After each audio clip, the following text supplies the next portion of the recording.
بسم اللہ الرحمن الرحیم۔ السلام علیکم۔ اللہ تعالی ہمیں اپنے حبیب کے صدقے قیامت کے دن اپنے عرش کا سایہ نصیب فرمائے اور ہمارے حق میں شفاعت کرنے والوں کی شفاعت اپنے فضل و کرم سے قبول فرمائے۔ اس دن شفاعت کرنے والوں میں ایک صورت ملک بھی ہے۔ حضرت ابو ہریرہ رضی اللہ عنہ سے روایت ہے کہ نبی اکرم صلی اللہ علیہ وآلہ وسلم نے فرمایا، قرآن کریم میں 30 آیات پر مشتمل ایک صورت ہے جو اپنے پڑھنے والے کی شفاعت کرے گی۔ اس کی سفارش کو قبول کر کے پڑھنے والے کی مغفرت کر دی جائے گی اور وہ صورت تبارک الذی بیدہ الملک ہے۔ اس سورہ مبارکہ کے برابر عذاب قبر سے بچانے والی اور کوئی چیز نہیں۔ اگر اس کے پڑھنے والے کے پاس قبر میں عذاب کے فرشتے آنا چاہیں تو یہ ان کو روکتی ہے۔ حضرت سیدنا عبداللہ بن مسعود رضی اللہ عنہ فرماتے ہیں کہ جب بندہ قبر میں جائے گا تو عذاب قبر اس کے قدموں کی جانب سے آئے گا، تو اس کے قدم کہیں گے، تیرے لیے میری طرف سے کوئی راستہ نہیں، کیونکہ یہ رات کو سورۃ ملک پڑھا کرتا تھا۔ پھر عذاب قبر اس کے سینے یا پیٹ کی طرف سے آئے گا تو وہ کہے گا کہ تمہارے لیے میری جانب سے کوئی راستہ نہیں،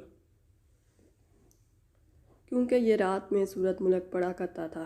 پھر وہ اس کے سر کی طرف سے آئے گا تو ادھر سے بھی میت اور فرشتوں کے درمیان یہ صورت حائل ہو جاتی ہے اور فرماتی ہے کہ اس کے پاس نہ ہو، یہ مجھے پڑھتا تھا۔ فرشتے عرض کرتے ہیں کہ ہم اس کے حکم سے آئے ہیں جس کا تم کلام ہے، تو فرماتی ہے کہ ٹھہر جاؤ، جب تک میں واپس نہ آؤں تب تک اس کے پاس نہ آنا، اور بارگاہ الہی میں حاضر ہو کر اپنے پڑھنے والے کی مغفرت کے لیے ایسا جھگڑا کرتی ہے کہ مخلوق میں سے کسی کو ایسا جھگڑا کرنے کی طاقت ہی نہیں۔ انتہا یہ ہے کہ اگر مغفرت میں تاخیر ہو جائے تو عرض کرتی ہے کہ وہ مجھے پڑھتا تھا اور تو نے اسے نہ بخشا، وہ فوراً جنت میں جاتی ہے اور وہ اسے ریشمی کپڑے، آرام دہ تکیہ، پھول اور خوشبوئیں لے کر قبر میں آتی ہے اور فرماتی ہے، مجھے آنے میں دیر ہوئی تو گھر آیا تو نہیں۔ پھر بچھونے بچھاتی ہے اور تکیہ لگاتی ہے، فرشتے بحکم رب العالمین واپس چلے جاتے ہیں۔ سورۃ ملک کے بارے میں آپ صلی اللہ علیہ وسلم کی خواہش تھی کہ یہ سورۃ مبارکہ ہر مومن کو یاد ہو۔ چنانچہ حدیث پاک میں ہے، رسول اللہ صلی اللہ علیہ وآلہ وسلم نے فرمایا، میری دلی خواہش یہ ہے کہ سورۃ الملک ہر مومن کے دل میں ہو۔ حضرت خالد بن معدان رحمۃ اللہ بیان کرتے ہیں کہ جو کہ عذاب قبر حشر سے بچانے والی سورت جو کہ سورۃ سجدہ ہے پڑھا کرو، کیونکہ مجھے خبر ملی ہے کہ ایک آدمی صرف اسے ہی پڑھا کرتا تھا جبکہ وہ بہت گناہ گار تھا، بس اس صورت نے اس پر اپنے پر بچھا دیے اور عرض کیا، رب جی اسے بخش دو، کیونکہ وہ مجھے کثرت سے پڑھا کرتا تھا۔ میں نے اس کے متعلق اس کی سفارش قبول فرما لی اور فرمایا، اس کی ہر غلطی کے بدلے اس کے لیے نیکی لکھ دو اور اس کا درجہ بلند کر دو۔ خالد بن معدان رحمۃ اللہ نے یہ بھی کہا، سورۃ سجدہ اپنے پڑھنے والوں کے متعلق قبر میں جھگڑا کرے گی اور کہے گی، اے اللہ، اگر میں تیری کتاب میں سے ہوں تو پھر اس کے متعلق میری سفارش قبول فرما، اور اگر میں تیری کتاب میں سے نہیں ہوں تو پھر مجھے اس سے ختم فرما دے۔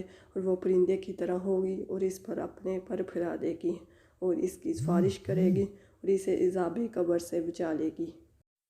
اور انہوں نے یعنی خالد بن معدان نے سورۃ ملک کے متعلق بھی اسی طرح بیان کیا ہے، اور وہ ان دونوں صورتوں کو پڑھے بغیر نہیں سویا کرتے تھے۔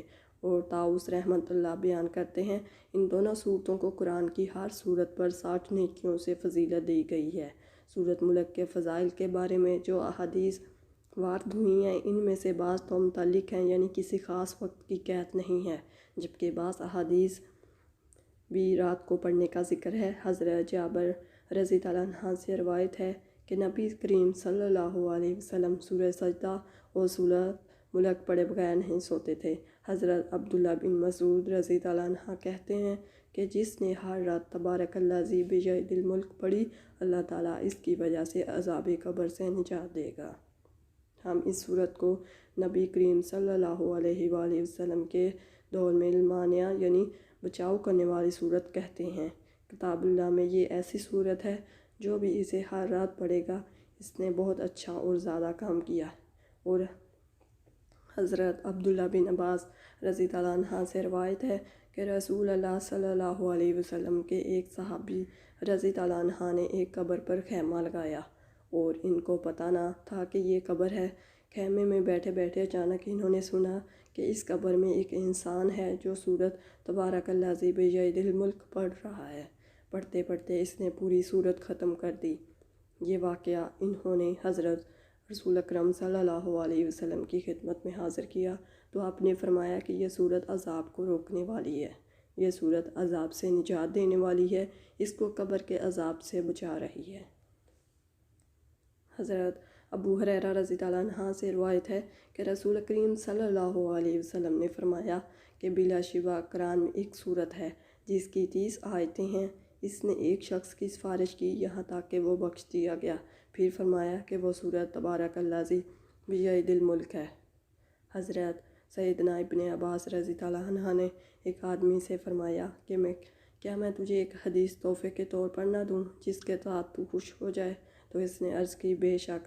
تو آپ صلی اللہ علیہ وسلم نے فرمایا یہ سورت پڑھو تبارک الذی بیدہ الملک، اور یہ سورت اپنے اہل و عیال، اپنے تمام بچوں، اپنے گھر کے بچوں اور اپنے پڑوسیوں کو سکھاؤ کیونکہ یہ نجات دلانے والی ہے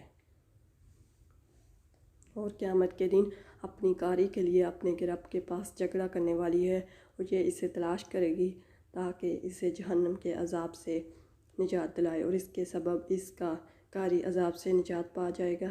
اس لیے یہ امید کی جا سکتی ہے کہ اس کو پڑھنے والا قیامت کے دن اس کی سفارش کا حقدار ٹھہرے گا اور اس کا پڑھنے والا عذاب قبر سے بھی محفوظ رہے گا۔ اللہ پاک ہر ایک کو عمل کرنے کی توفیق دے اور ہمارے گناہوں کو معاف فرمائے، آمین یا رب العالمین۔ قیامت کے دن جب نفسا نفسی کا عالم ہوگا تو بعض ایسے لوگ خوش نصیب لوگ بھی ہوں گے جنہوں نے اللہ کریم اپنے عرش کا سایہ عطا فرمائے گا۔ احادیث مبارکہ میں ایسی نیکیاں بیان کی گئی ہیں جن پر عمل کرنے والوں کو قیامت کے دن سایہ عرش نصیب ہوگا۔ بطور ترغیب چند نیکیاں بیان کی جا رہی ہیں تاکہ عمل کا جذبہ بیدار ہو۔ چنانچہ 3 شخص عرش کے سائے میں ہوں گے۔ رسول کریم صلی اللہ علیہ وسلم نے فرمایا قیامت کے روز جب اللہ تعالیٰ کے عرش کے سوا کوئی سایہ نہیں ہوگا، 3 شخص اللہ کریم کے عرش کے سائے میں ہوں گے۔ وہ شخص جو میرے امتی کی پریشانی دور کر دے گا، میری سنت کو زندہ کرے گا۔